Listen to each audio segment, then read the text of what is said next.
দর্শক বন্ধুরা, Samsung finally তাদের Samsung Galaxy S25 ultra launch করেছে। আর এই ফোনে থাকছে দারুণ দারুণ সব ফিচার্স, যেমন 200 মেগাপিক্সেলের ক্যামেরা, স্ন্যাপড্রাগন 8 এলিট চিপসেট এবং 2x dynamic AMOLED display. So সব কিছু মিলিয়ে ফোনটি কেমন হবে, আর ফোনটি কবে এবং কেমন প্রাইস পয়েন্টে পাওয়া যাবে, এই সবগুলো বিষয় নিয়ে এই ভিডিওতেই কথা বলবো। সো পুরো ভিডিওটি অবশ্যই দেখবেন। সো ভিডিওটি ভালো লেগে থাকলে ভিডিওতে একটি লাইক দিতে ভুলে যাবেন না কিন্তু। আর আপনি যদি আমাদের চ্যানেলে নতুন হয়ে থাকেন সেক্ষেত্রে আমাদের চ্যানেলটি সাবস্ক্রাইব করে পাশেই থাকবেন। প্রথমে যদি ফোনটির ডিজাইন এবং বিল্ড কোয়ালিটি নিয়ে কথা বলি, তাহলে ডিজাইনের ক্ষেত্রে এবার বিশেষভাবে পরিবর্তন আনা হয়েছে। ফোনটির ব্যাক সাইডে থাকছে গ্লাস, তবে ফ্রেমে থাকছে টাইটানিয়াম গ্রেড 5-এর। এছাড়াও এই ফোনে থাকছে IP68 dust and water resistant. গত বছরের স্যামসাং গ্যালাক্সি S24 আলট্রার চেয়ে ফোনটির ওজন 15 গ্রাম কম। 8.2 মিলিমিটার টিকনেসের সাথে এই ফোনটির ওজন করা হয়েছে 218 গ্রাম। আর ফোনটি বেশ কয়েকটি কালার ভেরিয়েন্টে পাওয়া যাবে: blue, black, silver, grey, green, gold ইত্যাদি। সো ওভারঅল সব কিছু মিলে এই ফোনটির ডিজাইন ল্যাঙ্গুয়েজ আপনাদের কাছে কেমন লেগেছে, কমেন্ট করে আপনাদের মূল্যবান মতামত অবশ্যই জানাবেন। ডিসপ্লে নিয়ে কথা বলতে গেলে এখানেও থাকছে বিশেষ আকর্ষণ। এই ফোনে থাকছে 6.9 ইঞ্চির ডাইনামিক অ্যামোলেড 2x ডিসপ্লে এবং আরও থাকছে 120 হার্সের রিফ্রেশ রেট এবং HDR10+-এর সাপোর্ট। আর মজার ব্যাপার হচ্ছে ডিসপ্লেতে ব্যবহার করা হয়েছে 2600 নিটস পিক ব্রাইটনেস। আর গত বছরের S24 আলট্রার চেয়ে ডিসপ্লেটা একটু বড়। গত বছরে ছিল 6.8, এখানে থাকছে 6.9।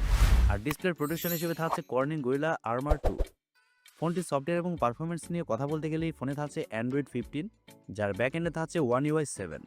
তবে স্যামসাং এই ফোনটিতে 7 বছরের মেজর আপডেট দেবে, এই বিষয়টি খুবই ভালো লেগেছে। আর ফোনটিতে চিপসেট হিসেবে থাকছে কোয়ালকম স্ন্যাপড্রাগন 8 এলিট চিপসেট, যা মূলত 3 ন্যানোমিটার আর্কিটেকচারে তৈরি করা, এবং জিবি হিসেবে থাকছে অ্যাড্রিনো 830। আর ফোনটি 3টি ভেরিয়েন্টে লঞ্চ হয়েছে: 12GB র্যাম 256GB রম এবং 12GB র্যাম 512GB রম, এবং আরও থাকছে 12GB র্যাম 1TB রম, যার স্টোরেজ টাইপ হিসেবে থাকছে UFS 4.0। সো বুঝতেই পারছেন এই ফোনটি রিড অ্যান্ড রাইট স্পিডও খুবই বেটার হবে। আর এছাড়াও গেমিংয়ের জন্য এই ফোনটি খুবই ভালো হবে। 90 FPS এই ফোনটিতে আপনারা ইজিলি গেম প্লে করতে পারবেন। ক্যামেরা সেকশনে কথা বলতে গেলে এই ফোনটির ব্যাক সাইডে থাকছে 4টি ক্যামেরা, যার মেইন সেন্সর হিসেবে থাকছে 200 মেগাপিক্সেলের একটি ওয়াইড সেন্সর। আর এই সেন্সরে আপনারা OIS পাচ্ছেন।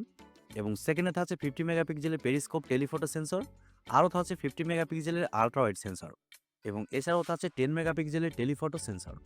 আর ফোনটির ব্যাক ক্যামেরা দিয়ে আপনার সর্বোচ্চ 8K-তে 30 FPS শ্যুট করতে পারছেন। তবে সেলফি ক্যামেরা হিসেবে এই ফোনে থাকছে 12 মেগাপিক্সেলের সেলফি ক্যামেরা, আর সেলফি ক্যামেরা দিয়েও আপনারা 4K-তে শ্যুট করতে পারছেন। এই ফোনে আরও থাকছে ওয়াইফাই, ব্লুটুথ, GPS, NFC-র মতো আরও অনেক ফিচার। আর ফোনটিতে ব্যাটারি হিসেবে থাকছে 5000 mAh-এর একটি ব্যাটারি। আর ফোনটি সর্বোচ্চ 45 ওয়াট চার্জার সাপোর্ট করবে, তবে বক্সে কোনো ধরনের চার্জার পাবেন না। এবারে কথা হচ্ছে বাংলাদেশের মার্কেটে এই ফোনটি কবে আসছে এবং এই ফোনটির প্রাইস কেমন হবে। ধরে রাখুন 1 সপ্তাহের মধ্যে এই ফোনটির প্রি অর্ডার শুরু হবে, তবে প্রাইসের কথা শিওর করে বলা যাচ্ছে না। কিন্তু ইন্টারন্যাশনাল মার্কেটে এই ফোনটির প্রাইস রাখা হয়েছে $1299। সো আপনারা ধারণা পাচ্ছেন প্রাইস কেমন হতে পারে। সো এবার আমাদের দেখার পালা, বাংলাদেশের মার্কেটে এই ফোনটির প্রাইস কেমন হয়। সো দর্শক বন্ধুরা, এই ছিল আজকের ভিডিওটি আপনাদের কাছে কেমন লেগেছে কমেন্ট করে অবশ্যই জানাবেন। আর ভিডিওটি বন্ধুদের সাথে শেয়ার করবেন। সবাই অনেক অনেক ভালো থাকবেন, সুস্থ থাকবেন। খোদা হাফেজ।